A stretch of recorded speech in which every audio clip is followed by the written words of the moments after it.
નમસ્કાર પ્રિય દર્શકો, આપ તમામ શ્રોતાજનોને મારા પ્રણામ. જય શ્રી કૃષ્ણ, જય શ્રી રામ. મિત્રો, એ ચાર આદતો કઈ છે જે મનુષ્યનો સર્વનાશ કરે છે? એ ચાર અવગુણ કયા છે જે માણસને પતન તરફ આગળ ધકેલે છે? તે આપણે એક અદ્ભુત વાર્તાકથાથી સમજીએ. વાર્તાકથાને અંત સુધી સાંભળો, કારણ કે આ વાર્તાકથા ખૂબ જ જ્ઞાનરૂપી છે, બોધરૂપી છે, માટે તમે તેને અંત સુધી પૂરી સાંભળશો. વિડીયોને લાઈક કરી અને ચેનલને પણ સબસ્ક્રાઇબ કરી લેજો. એક ગામ હતું. ગામમાં એક શેઠ રહેતા હોય છે. શેઠ ખૂબ જ મોટા વિદ્વાન હતા. શેઠના ઘરે કોઈ વસ્તુની કમી ન હતી, પરંતુ તેમના ઘરે કોઈ સંતાન ન હતું, જેના કારણે શેઠ અને તેની પત્ની ખૂબ જ દુઃખી રહેતા હતા. પછી એક દિવસ શેઠને ખબર પડી કે તેની પત્ની ગર્ભવતી છે. તો શેઠના તો આનંદનો કોઈ પાર ન રહ્યો અને સમય આયે શેઠાણીએ એક પુત્રને જન્મ આપ્યો. પુત્રનો જન્મ થતાં જ શેઠ અને તેની પત્ની તો ખૂબ જ ખુશ થઈ ગયા અને તેઓએ આખા ગામમાં મીઠાઈઓ વહેંચી, અન્ય દાન પુણ્ય કર્યું અને પૂરા ગામના લોકો માટે ભોજન સમારંભનું આયોજન કર્યું. સમય પસાર થતો ગયો અને શેઠનો પુત્ર ધીમે ધીમે મોટો થતો ગયો. હવે શેઠે તેમના પુત્રને ગામથી દૂર એક મોટા શહેરની શાળામાં પ્રવેશ અપાવ્યો, જેથી તેમનો પુત્ર પણ તેમના જેવો ઉચ્ચ કોટીનો અભ્યાસ કરી શકે અને મોટો વિદ્વાન બની શકે. અને શાળામાં શેઠનો પુત્ર સારું શિક્ષણ મેળવી રહ્યો હતો. તે તેના ગુરુની બધી સૂચનાઓનું, દરેક આજ્ઞાનું પાલન કરતો હતો. અને એક સમયે શેઠનો પુત્ર તે શાળાનો સૌથી હોશિયાર વિદ્યાર્થી બની ગયો હતો. અને એક દિવસ અચાનક તેના માતા પિતા બંને ગુજરી ગયા અને શેઠના પુત્રનું શિક્ષણ પણ પૂરું થયું ન હતું. જ્યારે એના માતા પિતાએ આ દુનિયા છોડી દીધી તો એ શેઠના દીકરાને ખૂબ જ દુઃખ થયું. તેને એવું પ્રતીક થવા માંડ્યું કે તેના માતા પિતા હવે આ દુનિયામાં નથી. તો અચાનક તેનું મન પરિવર્તન થવા લાગ્યું. આ સંસાર એક મોહજાળમાંથી તેનું મન ઉઠી ગયું. તેના પછી એ શેઠના દીકરાએ મનમાં નક્કી કર્યું કે શાળામાંથી શિક્ષણ મેળવી અને પછી તે પોતાનું આખું જીવન બીજાના કલ્યાણમાં વિતાવશે. જ્યારે તેનું શિક્ષણ પૂર્ણ થયું તે પછી એ છોકરો સંન્યાસી બની ગયો અને તે દૂર પર્વતની ગુફાઓમાં રહેવા લાગી. સંસારિક મોહજાળ છોડીને તે પર્વતમાળામાં ગયો અને ત્યાં જઈને તેણે ઘોર કઠોર તપસ્યા કરી.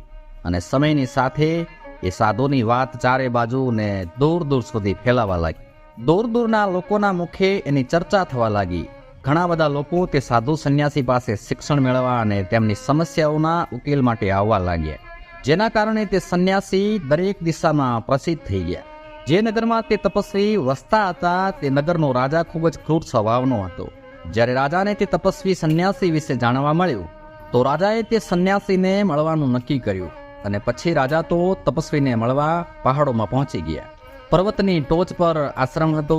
આશ્રમમાં પહોંચીને રાજાએ સાધુને જોયા તો તે સાધુના ચહેરા પર રાજાને એક અલગ જ ચમક જોવા મળી.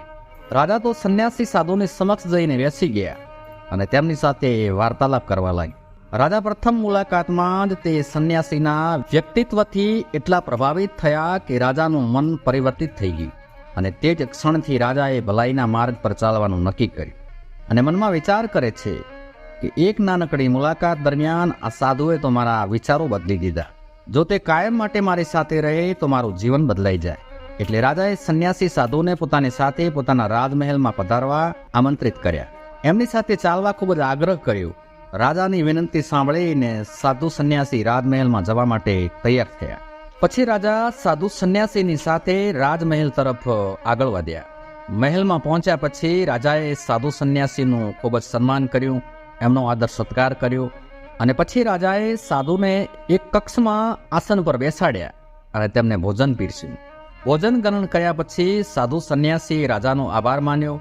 રાજાને સાધુવાદ આપ્યા અને જવાની રાજા પાસે પરવાનગી માંગી.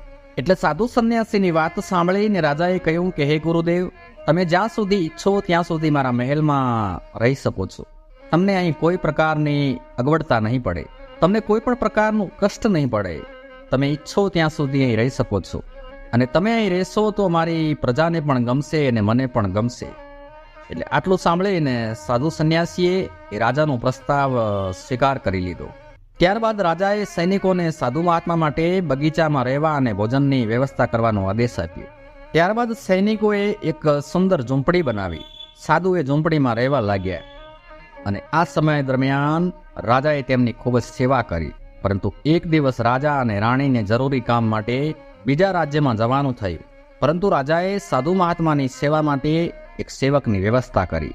પણ રાજાનો એ સેવક રાજાના ગયા પછી બીમાર પડ્યો અને પોતાના ઘરે ગયો. પણ ઘરે ગયા પછી પાછો ન આવ્યો. જ્યારે રાજા અને રાણી પરત આવ્યા ત્યારે સાધુ સંન્યાસી ખૂબ જ ક્રોધિત થઈ ગયા અને રાજાને ઠપકો આપ્યો અને રાજાને કહ્યું કે હે રાજન, તમારી જે જવાબદારી છે તે તમે પૂરી નથી કરી શકતા તો તમારાથી જવાબદારી લેવાય નહીં.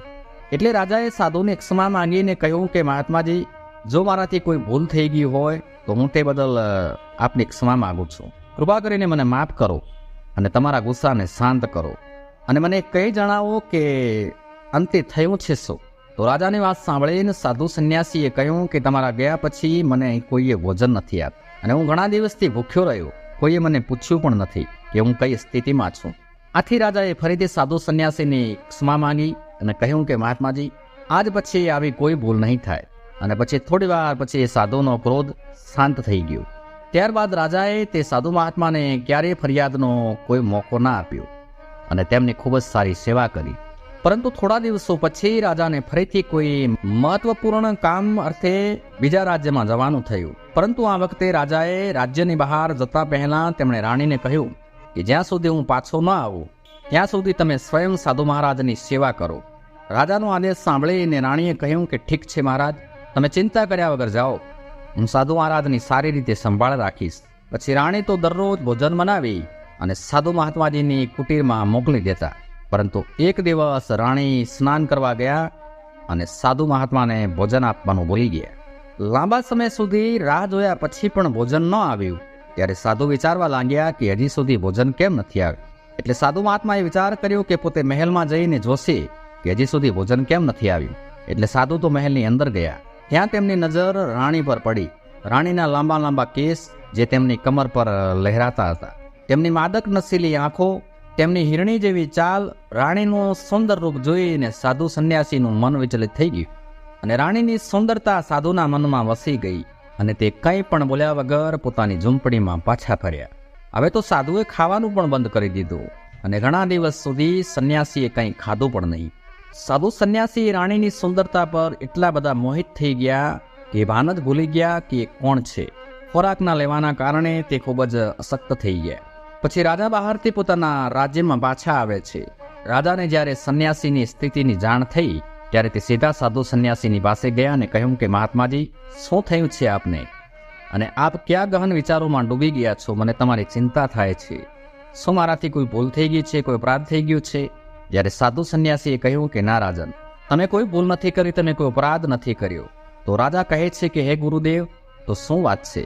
કૃપા કરીને મને કહી જણાવો, હું તમારી સમસ્યાનું નિરાકરણ કરીશ.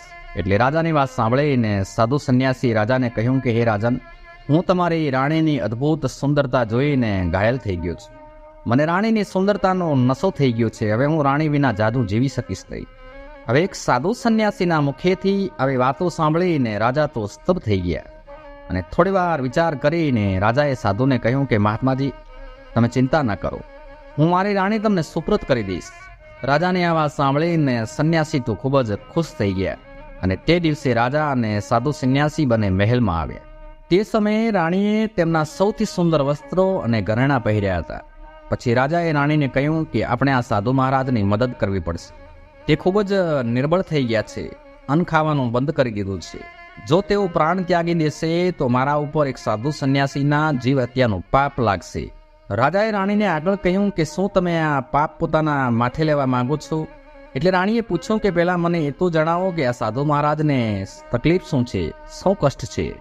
તો રાજાએ રાણીને કહ્યું કે આ સાધુ સંન્યાસી તમારા રૂપના દીવાના થઈ ગયા છે, તમારા પર મોહિત થઈ ગયા છે. અને રાજાની વાત સાંભળીને રાણીએ કહ્યું કે મહારાજ, આપ ચિંતા કરશો નહીં. હવે તમે બધું મારા ઉપર છોડી દો. હું જાણું છું કે મારે શું કરવાનું છે જેથી તમારા પર સાધુ હત્યાના પાપનો અપરાધ ના આવે અને મારા પતિવ્રતા ધર્મને પણ આંચ ના આવે. સાધુ તો રાણી સાથે તેમની ઝૂંપડીમાં પહોંચ્યા. જ્યારે રાણીએ સાધુને કહ્યું કે મારે રહેવા માટે ઘરની જરૂર છે. રાણીની આ વાત સાંભળીને સાધુ રાજા પાસે ગયા અને કહ્યું કે હે રાજન, અમને રહેવા માટે ઘર આપો. રાજાએ તરત જ નવા ઘરનો પ્રબંધ કરાવ્યો. જ્યારે રાણી સાધુ સાથે ઘરમાં પહોંચ્યા ત્યારે રાણીએ સાધુને કહ્યું કે મહારાજ, આ ઘર ખૂબ જ ખરાબ છે, ગંદુ છે હું એક ક્ષણ પણ આ ઘરમાં રહી શકીશ નહીં. તો સાધુ ફરીવાર એ રાજા પાસે ગયા અને કહ્યું કે હે રાજન, તમે મને જે ઘર આપ્યું છે તે ઘરની હાલત ખૂબ જ ખરાબ છે. તો રાજાએ દાસ દાસીઓને આદેશ આપી અને ઘર સાફ કરાવી. તે પછી રાણી ઘરની અંદર ગયા. સ્નાન કરીને રાણી પલંગમાં આવ્યા. સાધુ સંન્યાસી પણ પલંગ પર આવ્યા. અને પછી રાણીએ સાધુને કહ્યું કે મહારાજ, તમે જાણો છો કે તમે કોણ છો?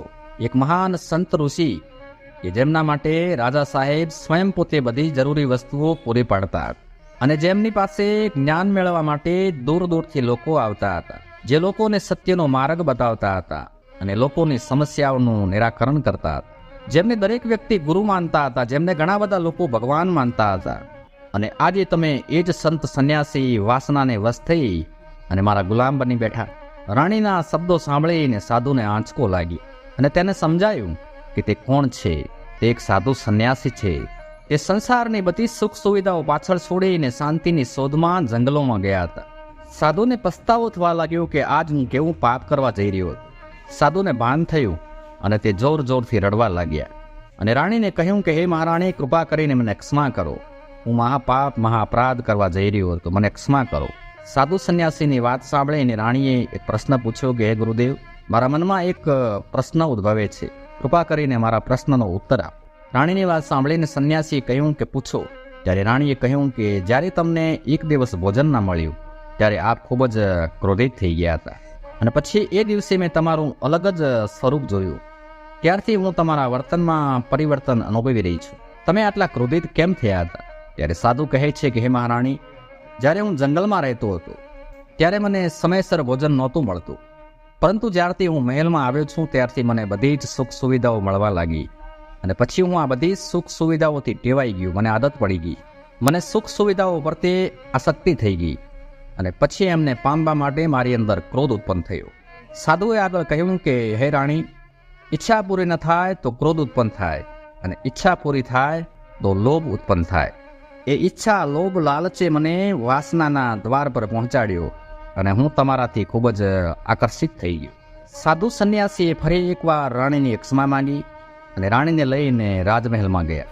ને સંન્યાસી સાધુએ રાજાને કહ્યું કે હે રાજન, મને મારી ભૂલ સમજાઈ ગઈ છે, મારે આ બધું નથી જોઈતું, મને ક્ષમા કરો.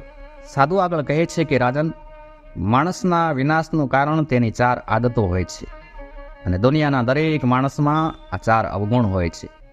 પરંતુ જે માણસ તેના પર કાબુ મેળવી લે છે તે દુઃખ અને પરેશાનીઓથી બચી જાય છે અને જે વ્યક્તિ આને નિયંત્રિત કરવામાં અસમર્થ હોય છે તે વ્યક્તિ વિનાશના માર્ગે પહોંચે છે. રાજાએ કહ્યું કે હે ગુરુદેવ, મને તે 4 અવગુણો જણાવો જે માણસને વિનાશ તરફ દોરી જાય છે. ત્યારે સાધુ સંન્યાસી રાજાને કહે છે કે રાજન, સૌથી પહેલો અવગુણ છે લોભ. લોભનું પરિણામ હંમેશા ખરાબ જ હોય છે અને લોભમાં પડીને લોકો અનેક બીજા લોકોનું અહિત કરતા હોય છે. માણસના જીવનમાં એવો પ્રસંગ આવે છે જ્યારે તેને બધું મળી જાય છે તો તેને વધુ મેળવવાની ઈચ્છા થાય છે, જેના કારણે તેને તેની પાસે જે કંઈ પણ હોય છે તે પણ ગુમાવવાનો વખત આવે છે.